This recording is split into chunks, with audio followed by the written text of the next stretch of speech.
Right మరొక breaking news చూస్తున్నాం. జనవరి 3న Telangana PCC విస్తృత స్థాయి సమావేశం జరగనుంది. సీఎం రేవంత్ రెడ్డి అధ్యక్షతన జరిగే సమావేశానికి మంత్రులు, ఎమ్మెల్యేలు, సీనియర్ ఉపాధ్యక్షులు, ప్రధాన కార్యదర్శులు హాజరు కానున్నారు. గత ఆదివారం జరగాల్సిన విస్తృత స్థాయి సమావేశం కలెక్టర్లతో సమావేశం వల్ల జనవరి మొదటి వారానికి వాయిదా పడింది. ఇక మరోవైపు ఏఐసీసీ ఇన్ఛార్జిగా అయిన తరువాత మొదటిసారి ఈ సమావేశంలో దీపాదాస్ మున్షి కూడా పాల్గొనున్నారు. పార్లమెంట్ ఎన్నికల ఎజెండాగా ఈ పీసీసీ సమావేశం జరగనుంది.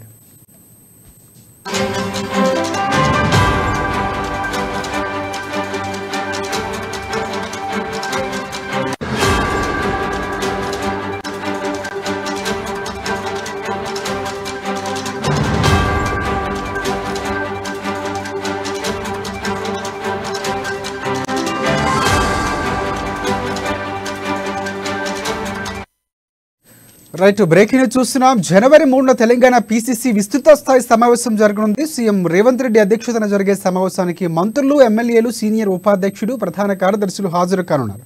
గత ఆదివారం జరగాల్సిన విస్తృత స్థాయి సమావేశం కలెక్టర్లతో సమావేశం వల్ల జనవరి మొదటి వారానికి వాయిదా వేసింది. ఇక మరోవైపు ఏఐసీసీ ఇన్ఛార్జిగా అయిన తరువాత మొదటిసారి ఈ సమావేశంలో దీపాదాస్ మున్షి కూడా పాల్గొనున్నారు.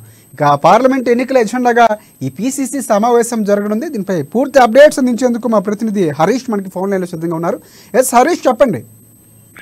Thank you Rajasekhar. ఈ నెల 3వ తేదీన గాంధీ భవన్ లో పీసీసీ విస్తృత స్థాయి సమావేశం జరుగుతుంది. PCC chief CM Revanth Reddy అధ్యక్షతన సమావేశం జరుగుతుంది. ఈ సమావేశంలో వర్కింగ్ ప్రెసిడెంట్, అలాగే మంత్రులు, ఎమ్మెల్యేలు, సీనియర్ ఉపాధ్యక్షులతో పాటు డీసీసీ అధ్యక్షులు, ప్రధాన కార్యదర్శులు పాల్గొనున్నారు. ప్రస్తుతంగా పీసీసీ సమావేశానికి సంబంధించి కూడా తాజా రాజకీయ పరిస్థితులు, అలాగే లోక్సభ ఎన్నికలకు సంబంధించినగా పార్టీ ఏ విధమైన వ్యూహాలను సంధించాలి, ఎలాగా లోక్సభకు సంబంధించిన కార్యాచరణకు సంబంధించి కూడా పూర్తిగా ఈ సమావేశంలో చర్చించే అవకాశం కనిపిస్తుంది. మరోవైపు ఏదైతే అసెంబ్లీ ఎన్నికలకు సంబంధించి కూడా ఏఐసీసీ ఇన్ఛార్జ్ మాణిక్రావు ఠాక్రే పనిచేశారు. ఆయన మారుస్తూ కూడా ఏఐసీసీ నిర్ణయం తీసుకుని దీపాదాస్ మున్షిని కూడా గత అసెంబ్లీ ఎన్నికలకు సంబంధించి కూడా ఆమె ఏదైతే అబ్జర్వర్ గా పనిచేసిన నేపథ్యం కావచ్చు, ఆమెను తెలంగాణ ఏదైతే వ్యవహారాల ఇన్ఛార్జ్ గా నియమిస్తూ కూడా కేంద్రం నిర్ణయం తీసుకునే నేపథ్యం కావచ్చు. మొదటిసారిగా దీపాదాస్ మున్షి ఏఐసీసీ ఇన్ఛార్జ్ హోదాలో సమావేశం నిర్వహిస్తున్నారు కాబట్టి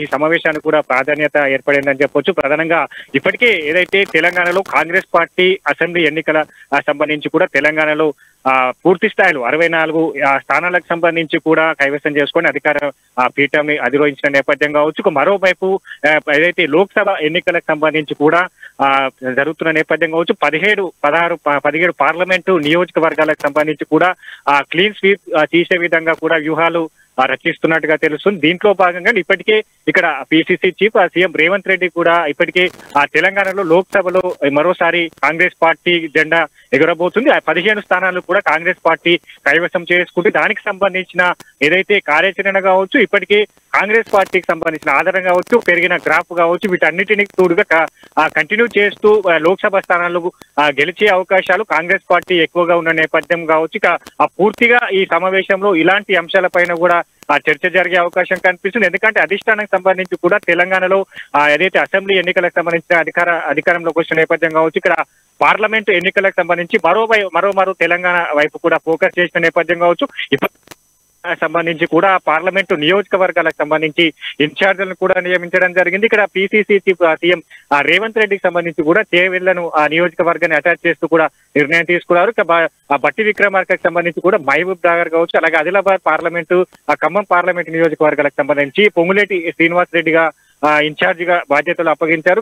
ఉత్తమ్ కుమార్ రెడ్డికి సంబంధించి కూడా నల్గొండ కావచ్చు, అలాగే భువనగిరి నుంచి కోమటిరెడ్డి వెంకటరెడ్డి, అలాగే కరీంనగర్ నుంచి పొన్నం ప్రభాకర్, మహబూబ్ నగర్ నుంచి సీతక్క, వరంగల్ నుంచి కొండా సురేఖర్ ఇట్లా ఇన్ఛార్జీలు కూడా నియమించారు. ఆ ఇన్ఛార్జీలకు సంబంధించి పూర్తిగా అక్కడ ఏదైతే అసెంబ్లీ ఎన్నికలకు సంబంధించి ఏ విధమైన వ్యూహాలు అనుసరించారో ఇక్కడ కాంగ్రెస్ పార్టీకి సంబంధించిన బలమైన నియోజకవర్గాలు, పార్లమెంటు స్థానాలు ఏవైతే ఉన్నాయో వాటి అక్కడ అనుసరించే విధానాలు కావచ్చు. ఇప్పటికే అక్కడ అసెంబ్లీ ఎన్నికలకు సంబంధించి కూడా కొంతమేర కాంగ్రెస్ పార్టీ పరాభవమైన అసెంబ్లీ స్థానాలు ఉంటే ఆ నియోజకవర్గాలకు సంబంధించి కూడా ఏ విధంగా ఉంది, ఇప్పుడు కాంగ్రెస్ పార్టీకి సంబంధించిన ఏదైతే గ్యారంటీలు ప్రకటించారో ఆ గ్యారంటీలు కూడా ఇంప్లిమెంట్ చేసే దిశగా కూడా వెళ్తున్న క్రమం కావచ్చు. ఇప్పటికే ఆ 2 గ్యారంటీలు అమలు పరిచిన నేపథ్యం కావచ్చు. ఇక్కడ ప్రజాపాలన సంబంధించిన దరఖాస్తుల ప్రక్రియ కొనసాగుతుంది కాబట్టి ప్రజల్లో ఇంకా ఉత్సాహాన్ని నింపే విధంగా కూడా ఇంకా 6 గ్యారెంటీలకు తీసుకురాబోతుంది. లోక్సభ ఎన్నికలకు సంబంధించి కూడా ప్రత్యేకంగా ఆ కేంద్రం ఏదైతే బీజేపీ ప్రభుత్వాన్ని గద్దెదించాలనే లక్ష్యంగా వెళ్తున్న క్రమం కావచ్చు, మరోవైపు రాహుల్ గాంధీ అగ్రనేత రాహుల్ గాంధీ న్యాయ యాత్ర పేరుతో కూడా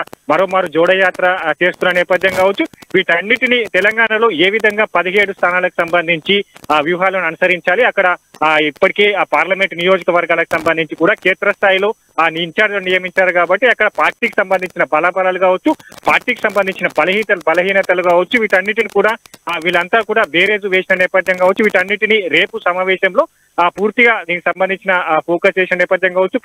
దీపదాస్ మున్షి సంబంధించిన బాధ్యతలు స్వీకరించిన నేపథ్యం మొదటిసారిగా సమావేశం చేస్తున్న నేపథ్యం కావచ్చు, వీటన్నిటికీ సంబంధించిన అంశాలను పరిగణలోకి తీసుకొని ఏ విధంగా ముందుకెళ్లడానిపైన కూడా ఈ సమావేశంలో చర్చించి కొన్ని నిర్ణయాలు తీసుకునే అవకాశం అయితే కనిపిస్తుంది రాజశేఖర్. ఎస్ హరీష్, ప్రధానంగా ముందు నుంచి చూసుకుంటే తెలంగాణ ప్రజానీకం యొక్క వ్యూహం చాలా డిఫరెంట్గా ఉంటుంది. అంటే అసెంబ్లీ ఎన్నికలకు ఒకలాగా ఉంటుంది, అది తర్వాత పార్లమెంట్కి ఎన్నికలు వచ్చేటప్పటికి మారిపోతుంటుంది ప్రజానాడు అనేది.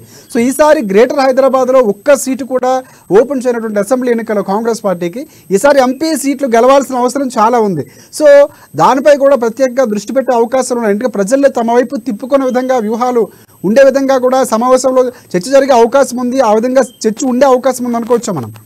ఖచ్చితంగా గ్రేటర్ హైదరాబాద్ కి సంబంధించి కూడా అసెంబ్లీ ఎన్నికలకు సంబంధించి పరాభవం ఎదురైంది. కొంతమేర ఆశాజనకంగా కొన్ని స్థానాలకు సంబంధించి కూడా ఏదైతే మెజార్టీ స్థానాలకు సంబంధించి అక్కడ కొన్ని ఓట్లతోటి అక్కడ పరాభవం ఎదురైన నియోజకవర్గాలు ఉన్న నేపథ్యం కావచ్చు, అక్కడ దానికి సంబంధించి అంటే గ్రేటర్ హైదరాబాద్ కి సంబంధించి పార్టీ బలోపేతం కావచ్చు, పార్టీకి సంబంధించిన క్యాడర్ ఎంత మేరకు ఉన్నది, అక్కడ అసెంబ్లీలో గల ఓటమి గల కారణాలు కావచ్చు, వీటన్నిటిని కూడా ఇప్పటికే అంచనాలు వేశారు. అక్కడ ఆ నియోజకవర్గాలు ఏదైతే అంజన్ కుమార్ యాదవ్ కావచ్చు, ఇతర కాంగ్రెస్ పార్టీకి చెందిన అధ్యక్షులు డిసిసి అధ్యక్షులు కావచ్చు, వీటన్నిటిని కూడా ఇప్పటికే అంచనాలు వేసిన నేపథ్యం కావచ్చు. హైదరాబాద్ కు సంబంధించి కూడా ఏ విధమైన వ్యూహాలను అనుసరించాలి హైదరాబాద్ కు సంబంధించి, ఎందుకంటే ఇప్పుడు అసెంబ్లీ ఎన్నికలకు సంబంధించి కూడా హైదరాబాద్ సికింద్రాబాద్ పార్లమెంట్ నియోజకవర్గాలకు సంబంధించి కూడా కాంగ్రెస్ పార్టీకి పరాభవం ఎదురైన నేపథ్యం కావచ్చు. వీటన్నిటిని ప్రజల్లో అంటే కాంగ్రెస్ పార్టీ అధికారంలోకి వచ్చిన తర్వాత చూసుకున్న ప్రస్తుతం మనం చూస్తున్న నేపథ్యం కావచ్చు, ఎందుకంటే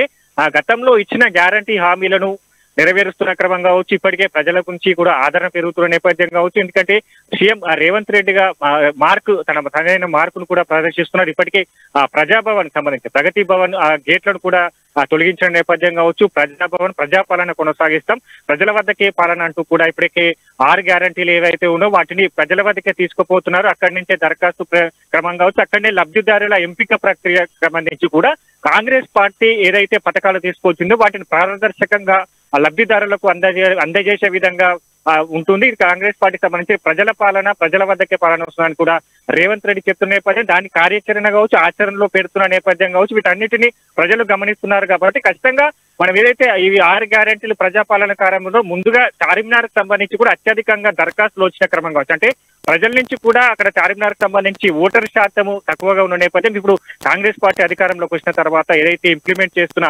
కార్యక్రమాల్లో వాటి అన్నిటికీ ఆదరణ పెరిగింది, ప్రజల్లో కూడా విశ్వాసం పెరిగింది. ఖచ్చితంగా కాంగ్రెస్ పార్టీ నిజమైన లబ్ధిదారులకు అవకాశం కల్పిస్తుంది, లబ్ధిదారులను ఎంపిక జరుగుతున్న ప్రక్రియ కావచ్చు, వీటన్నిటిని కూడా ప్రజల్లో విశ్వాసం ఉన్న నేపథ్యంలో హైదరాబాద్ సికింద్రాబాద్ ప్రజలకు సంబంధించి కూడా ప్రత్యేకంగా కాంగ్రెస్ పార్టీ మేనిఫెస్టోలో కొన్ని అంశాలను కూడా జోడించడం జరిగింది. ప్రత్యేకంగా పాత బస్తీకి సంబంధించి కూడా డెవలప్మెంట్ అథారిటీని కూడా నియమిస్తామని గతంలో సీఎం రేవంత్ రెడ్డి చెప్పిన నేపథ్యం కావచ్చు, ఇక్కడ సికింద్రాబాద్ సంబంధించి కూడా కంటైన్మెంట్ సంబంధించి బోర్డుకు సంక్షేమ కార్యక్రమాలు కూడా ఏర్పాటు చేస్తాం, కాంగ్రెస్ పార్టీ అధికారంలోకి వచ్చిన హామీలు కూడా ఇవ్వడం జరిగింది, మేనిఫెస్టోలో పెట్టడం జరిగిన నేపథ్యం కావచ్చు, వీటన్నిటిని కూడా ప్రజలు గమనిస్తున్నారు. కాబట్టి కాంగ్రెస్ పార్టీ ఇప్పటికే ఆచరణలో కొన్ని కార్యక్రమాలు తీసుకుంటుంది, కొంతమేర ప్రజల్లో కూడా విశ్వాసం ఉన్న నేపథ్యంలో పూర్తిగా అంటే నిరుత్సాహపరిచిన అసెంబ్లీని ఖచ్చితంగా కాంగ్రెస్ పార్టీ ఎంపీ స్థానాన్ని గెలిపించాలని ప్రజలు కోరుకుంటారు. కాబట్టి వీటి జనం నాడిని కూడా కాంగ్రెస్ పార్టీ నేతలు కావచ్చు, ఇక్కడ ఇన్ఛార్జీలు కావచ్చు, సీఎం రేవంత్ రెడ్డి కావచ్చు, వీటన్నిటిని కూడా అంచనాలు వేసి ఈ నియోజకవర్గాలు ప్రత్యేకంగా హైదరాబాద్ సంబంధించి